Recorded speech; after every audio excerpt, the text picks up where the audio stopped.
Alors, dans cet exercice sur les requêtes multiples, on va utiliser plusieurs requêtes pour atteindre euh, une réponse que l'on recherche, c'est-à-dire, par exemple, dans ce cas-ci, nous allons utiliser la table personnelle et ses compétences pour avoir des informations sur les cours que certaines personnes ont suivis. On va utiliser la table personnelle, les déplacements des automobiles pour avoir l'information sur les déplacements que des personnes ont suivis.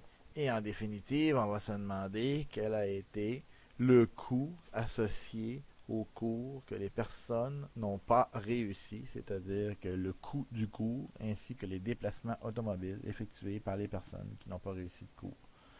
Alors pour pouvoir faire ça, on a besoin d'une première requête qui va nous permettre de déterminer quels sont les coûts associés aux personnes qui ont eu un échec. Deuxième requête va nous permettre de trouver quelle personne a fait des déplacements et le coût associé au déplacement. Et une troisième requête qui va utiliser les deux précédentes va nous permettre de calculer le coût total des cours qui n'ont pas été réussis. Donc, premier élément, on va commencer par créer une première requête. Cette première requête-là va porter sur les cours qui sont en échec. Donc, je vais utiliser la table personnelle. Je vais utiliser la table compétences et la table cours. Qu'est-ce que j'ai besoin d'avoir? J'ai besoin d'avoir le NAS pour faire le lien avec les autres requêtes qu'on va faire par la suite. J'ai besoin de savoir si le cours a été réussi parce que je vais avoir les coûts associés aux cours qui n'ont pas été réussis. Et j'ai besoin d'avoir le coût. Donc, je vais avoir le coût qui apparaît ici. Si je basculais dans l'affichage, ben, je verrais dans les NAS si le cours a été réussi et le coût. Moi, je vais avoir pour les cours non réussis, donc je vais mettre un critère non, ce qui me permet d'avoir les personnes et les coûts des cours qui n'ont pas été réussis. C'est ce qui va constituer ma première requête, la requête 1. Ma deuxième requête que je vais créer va porter sur le personnel et ses déplacements. Donc, j'ai besoin de la table personnelle, j'ai besoin de la table déplacement et de la table automobile. Je vais encore une fois mettre le NAS pour faire le lien avec les différentes tables. Le déplacement est dépendant de quoi? Il est dépendant du coût au kilomètre fois le nombre de kilomètres. Donc j'ai besoin de ces deux champs-là, le nombre de kilomètres et le coût au kilomètre pour pouvoir calculer les déplacements. Donc j'enregistre ma deuxième requête qui va être ma requête 2. J'effectue un champ calculé qui va être, mettons, les déplacements.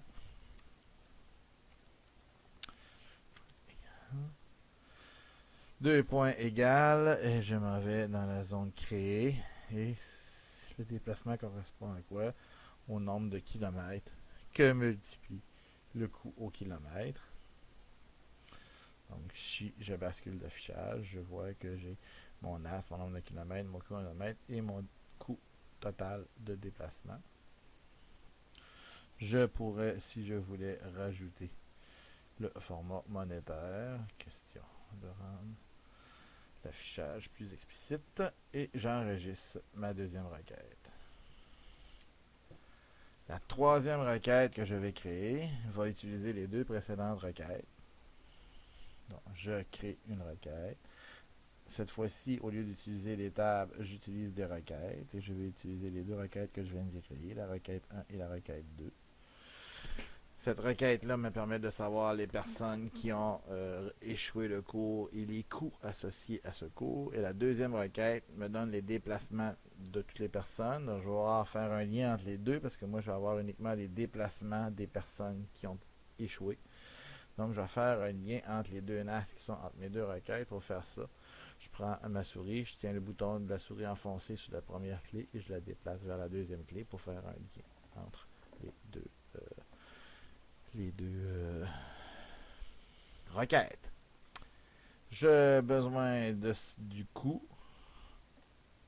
J'ai besoin du coût de déplacement. Donc, si je regarde ici ce que ça me donne les coûts de déplacement et les coûts des cours des personnes qui n'ont pas réussi leur cours. Si je vais avoir le coût total de ces éléments-là, mais il faudrait que je les additionne.